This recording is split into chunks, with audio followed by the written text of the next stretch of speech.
What's up, everyone? This is Sarah G, and it is GenZ-Gab. Let's get into it.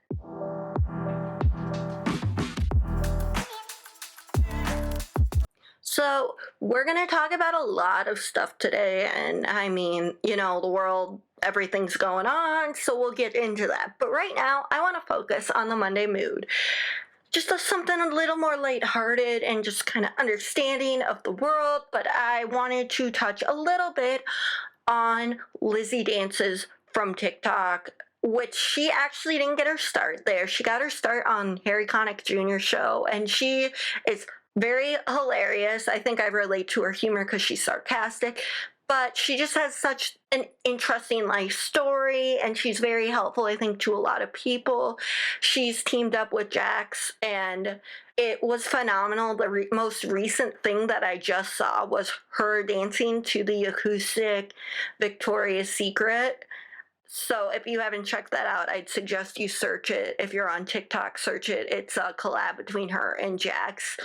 And Jax, yes, I mention her a lot, but lately, just everything, including also Brooke, Alex, like I mentioned, her and Brooke just kill it with like the relatability lately. And I just think it's so important that we acknowledge that, especially with so much stuff that's going on in our world right now. I just really truthfully love when I can express once again just the empowerment and women supporting women, or all that kinds of things. It's just so important right now. So yeah, moving on from that, I know that there's been a lot of stuff going on in the world, and I just want to acknowledge that because it's hard to put the right ways of saying anything, and just right now I feel like it's so scary, and so much is just so misunderstood, or understood, or not even understood, or clearly not being talked about, just swept under the rug.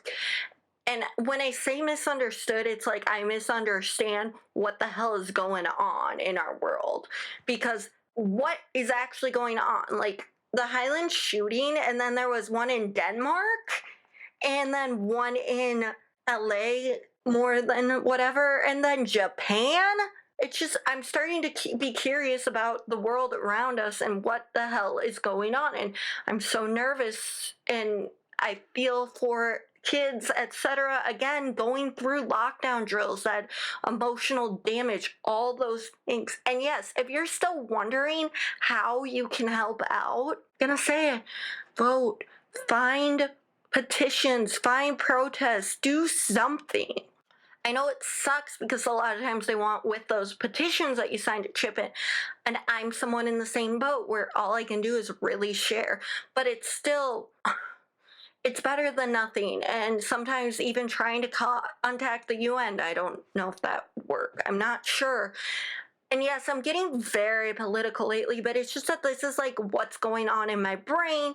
I've been having conversations with people. I hung out with my dad's family friends softball group, which was interesting.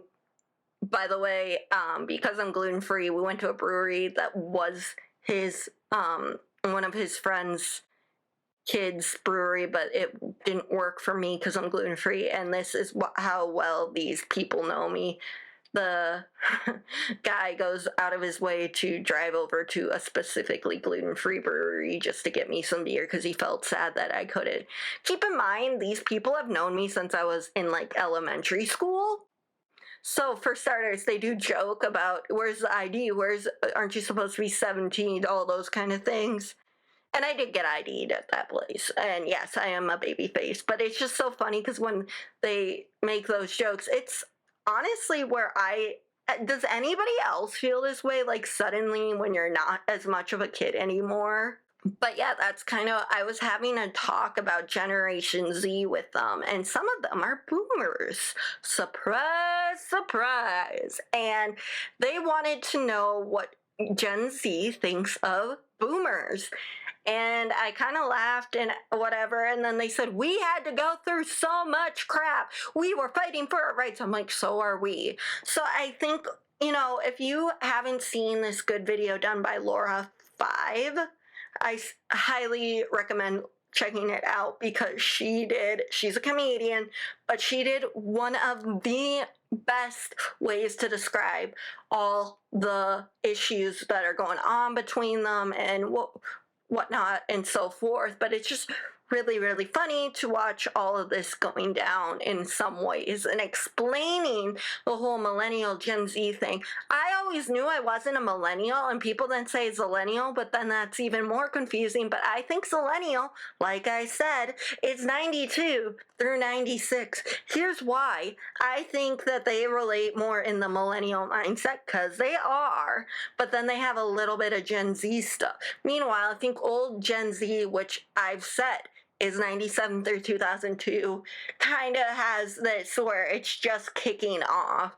And then I explained all of the different, like, how long these age things break through. And then they asked about Gen Alpha, and I'm like, don't get me started on Gen Alpha. Only because I don't know too much about them. I mean, I know that I've got some cousins around that age, but I still don't know too much. And I'd actually say being older Gen Z is kind of a blessing because we still, unfortunately, went through a lot of awkward stages, unlike the alphas and younger Gen Z, but it at least like makes you be able to connect a little more with what society makes jokes off of. And one thing I have to say is that Razor's scooter will never fucking die, and your heels will always hurt like a motherfucker. Because that's one of the things that I've noticed that kids from the 80s and kids from 2010 forward still know. So that's good. So that's the one little common ground as I could joke about. So yeah, that's kind of what I'm saying, but it's just so frustrating because I also noticed when I'm thinking about like all this stuff that we're talking about in society, like people go, we didn't have lockdown drills, we didn't have this and that. Well, that's because like, I don't know, but I feel like because of the stricter laws and now everything's imploding. Also, one of the things that I don't get is I'm trying to be quiet because, again, I don't know who will or won't listen to this. And this is a listen at your own will. Like I told my dad and his buddies, don't listen to this. One is I swear, which who doesn't? And that group swears way more. But two, either you're going to get lost or you're not going to understand what I'm saying, or I just don't really see. I love that you're supporting me, but I really don't see what the point is of listening to a podcast when you barely know what a podcast is, or just kind of, I don't know, it's just kind of uncomfortable with the idea of when people want to be so good and supportive, which I love, but it's like where they feel like they have to listen to this, where no, you don't. Just tell me that you think it's a cool idea and move on. I don't want my grandparents listening to this, even though I love them. I don't want my aunts and uncles, especially the ones that are super Christian lately. Like, obviously listen at your own will, but what I was gonna say is celebs have been moving to Austin, which again, as I've mentioned in the past, Austin, Texas, I know some people that live there, and I know it's the liberal side, very liberal, because a lot of people from the Midwest have moved down there. The unfortunate part is that I know a lot of the celebrities that have moved there from California are moving there because of some of the mask rules and some of the ways of all that other stuff when they moved there during quarantine. However, I also am starting to wonder when so many people moved down there, and James Vanderbeek, who I'm not a fan of, by the way, speaking about how he's like, I didn't want this to be another California LA. I'm enjoying my life out here. And here's the thing, I'm a big fan of Chrissy Carlson Romano, and I start to feel nervous even talking about this, but I'm going to say it.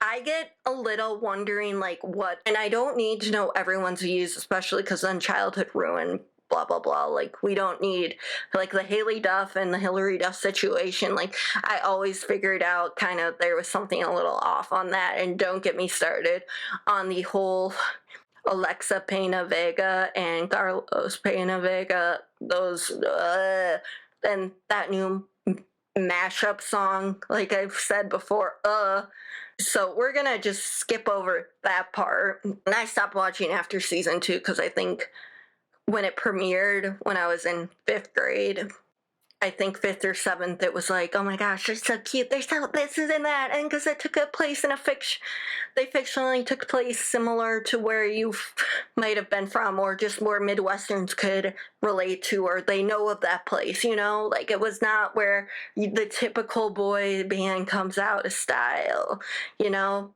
So that's kind of why I think there was a lot of hype around it, and just like our obsession with how cute the boys were, hot, whatever. And yes, they were, but not anymore so much once you really grow up and see more of what's going on. If any of them listen to it, I'm not sorry. Also, I mean, it would be cool that you're listening to this, but I don't see why a lot of people, again, this is just me doing it. Like a lot of more people listen to all the influencer and stuff. I mean, yeah, I just started this and I'm working through it. And again, the anxiety, all those kind of things, and the imposter syndrome that I feel when I'm doing this comes out a lot. But I think about that a lot as well too with these influencers and actors, etc. But like where I'm starting to wonder, ooh, when I said this about Christy, like I've talked to her a few times. She's actually really insightful, really nice, really cool.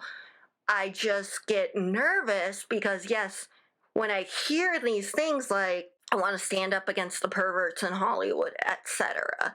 And I want that. I want that. I need that. But I get nervous again, and maybe you just more go with the flow and don't really say too much, which is fine, I guess, too. But the thing I get nervous about is just the amount of people from LA that might be more liberal, but then there's also not so, and then it just goes all over the place. Also, I don't get why these people are moving to Texas when our new issues have just happened. I'm not saying that you don't that you might be sick of LA or whatever and want to move. Or I just wonder why Texas. Like I've heard because of the cheap property and so on and so forth. But why Texas when a lot of these people have had girls who have daughters or children of birthing identity? I don't know. I've just wondered that. And also, why would you go to Texas if you're scared of firearms, etc.? I just have all these questions, and obviously there's no good answer, but that's where I've just, and this is the Gen Z-ness that the boomers don't quite get, what the hell is going on? Because it was cool, like celebrities, and then I was like, oh my god, shit, this is not it. This is not it. So, whatever. Moving on from that, because I just started thinking about how I keep rewatching the same shows because that's like a comfort thing for myself. And I know people are going like, this is the things with people and anxiety. And it's true. And it's very true and very real. But that's the point. But as I keep rewatching, like we think we know everything about their lives, not that we should. By the way, I'm going to mention one quick thing about the whole Addison Rae stuff, that I feel terrible for her. I feel terrible for her mother. I feel terrible for her brothers.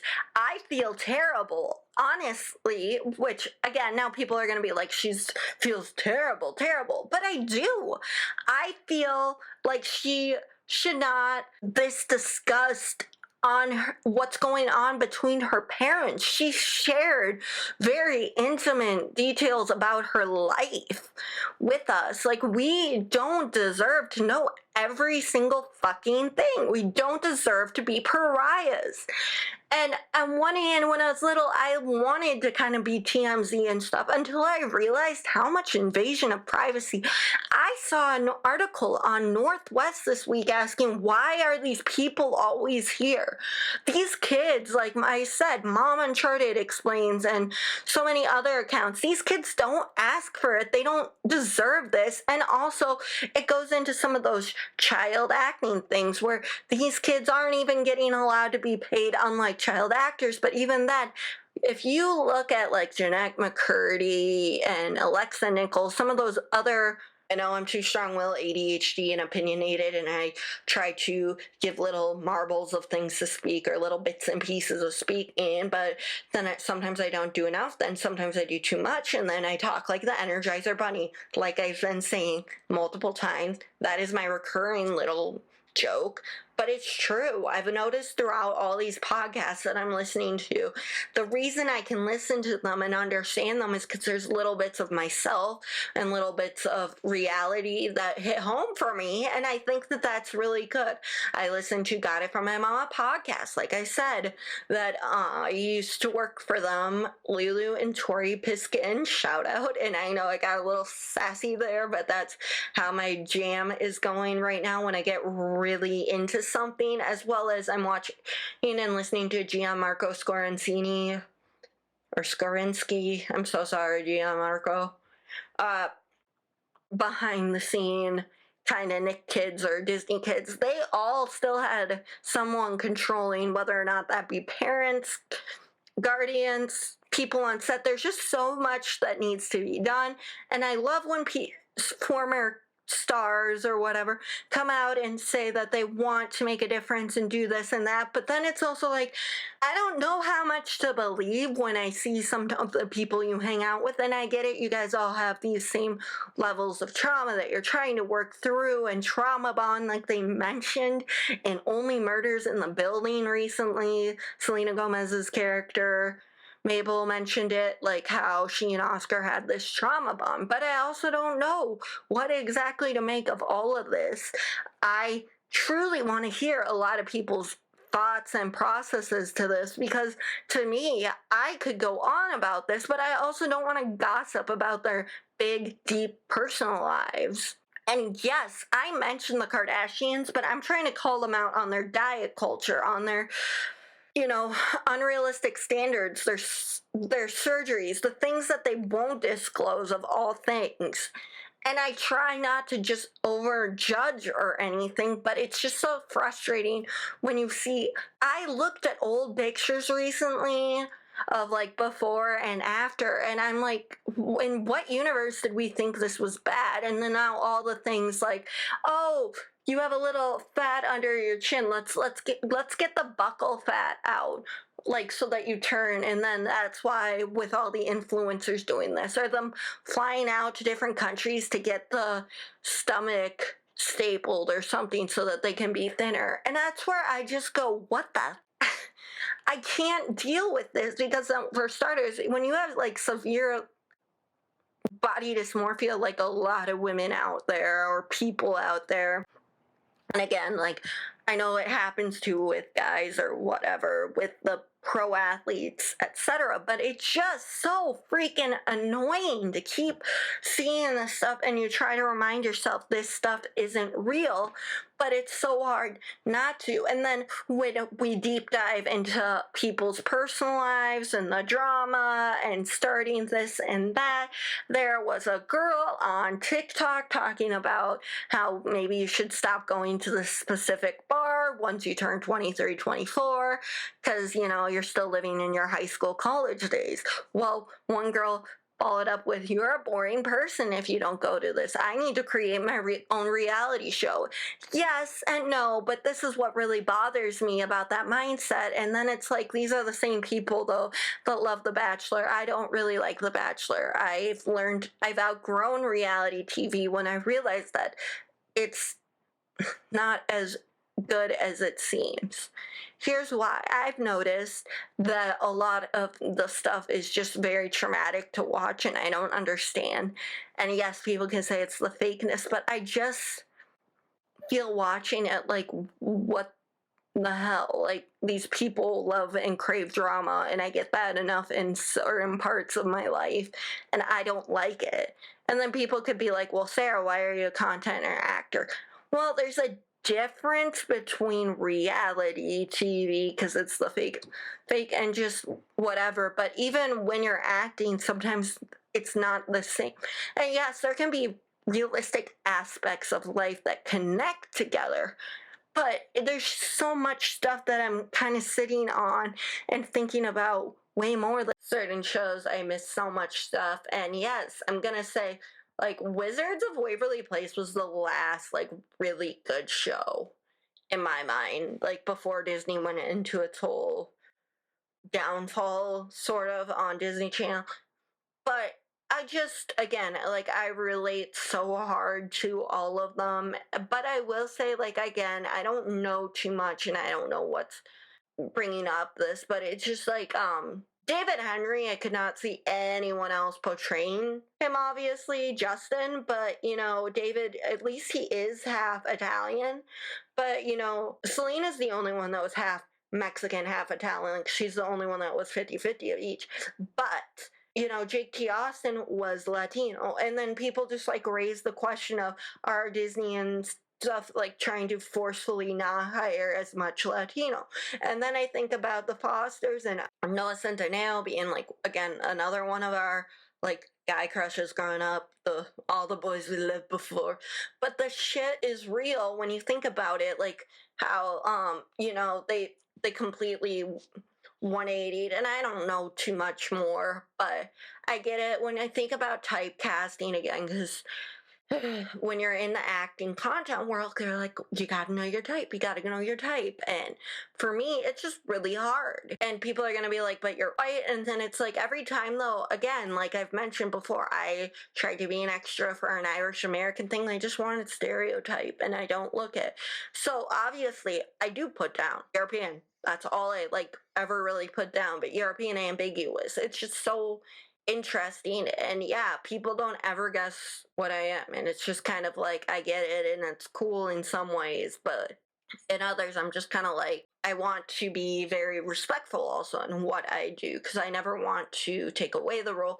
And people are like, it's just acting, it doesn't really matter because you're an actor and therefore the part should be allowed to be yours. But it's like, I understand in a lot of ways I might be considered being too sensitive, but for a good reason, because we haven't had a lot of people being able to represent themselves authentically. So I don't want to, again, take that away from someone. Even though they say you have to fight the part, I get that. But there's just been so many shows where they've done things like that, where at this point, I don't need to fight for a role that probably wouldn't be great done by me.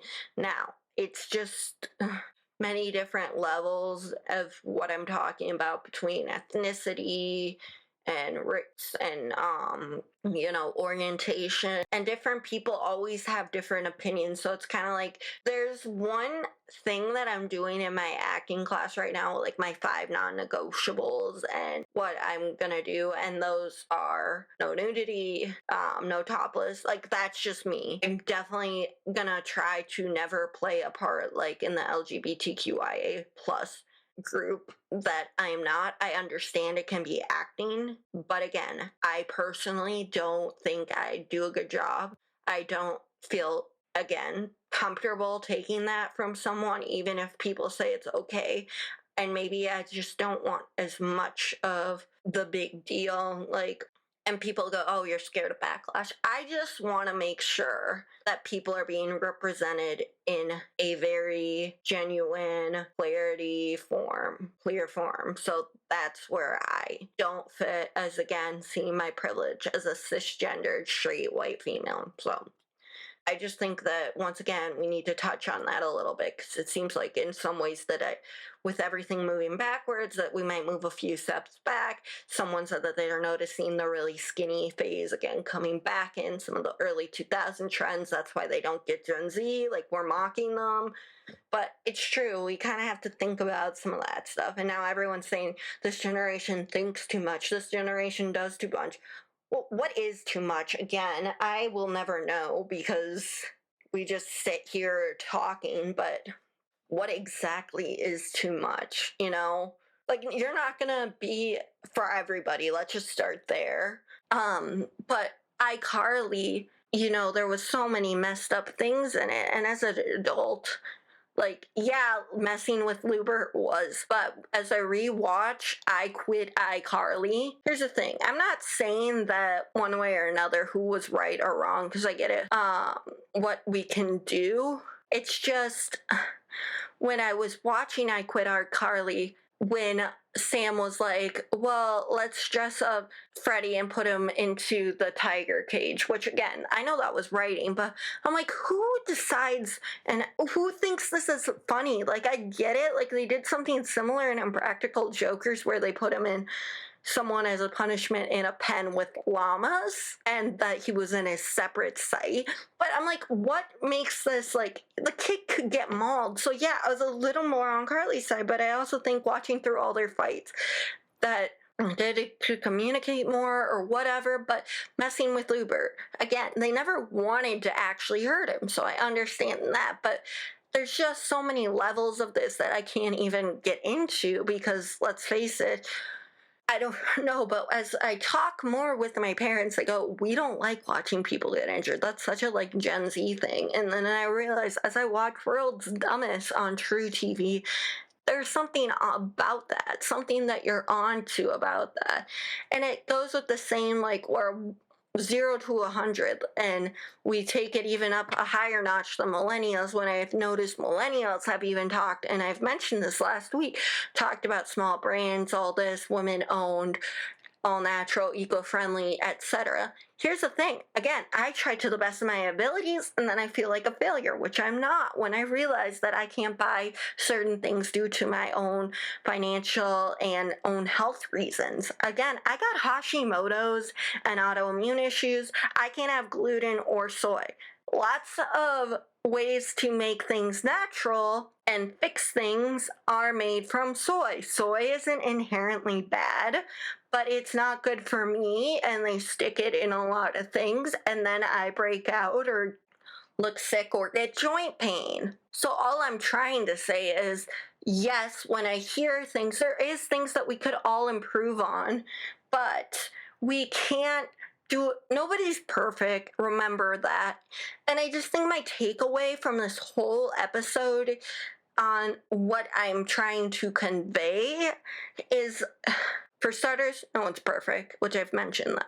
But second, that we need to be holding people more accountable and figuring out where we stand. And it's okay to cut off certain people.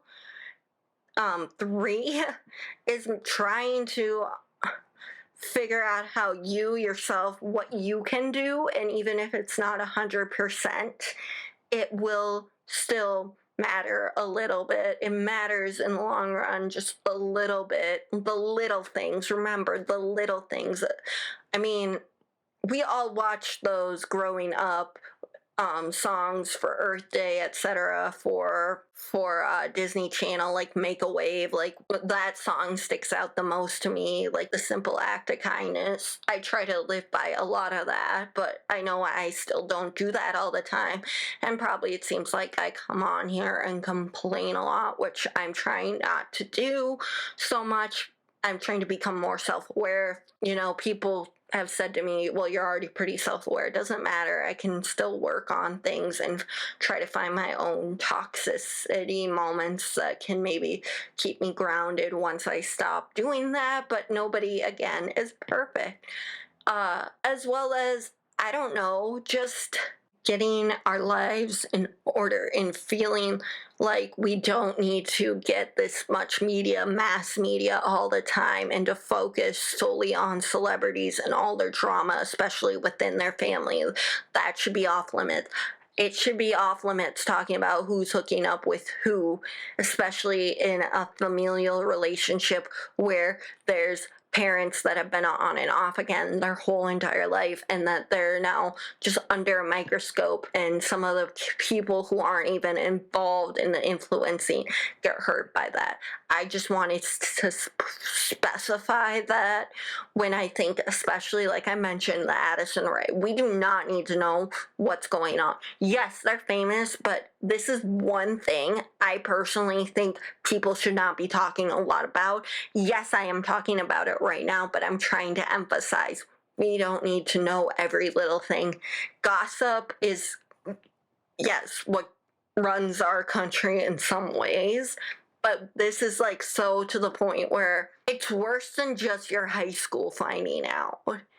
So that's kind of my takeaway from my whole week that I've been feeling, as well as just kind of not understanding anymore how much of our society and mass consumerism has taken over, as well as what certain people believe in more than don't, and that I think that just the entitlement of our whole society needs to change.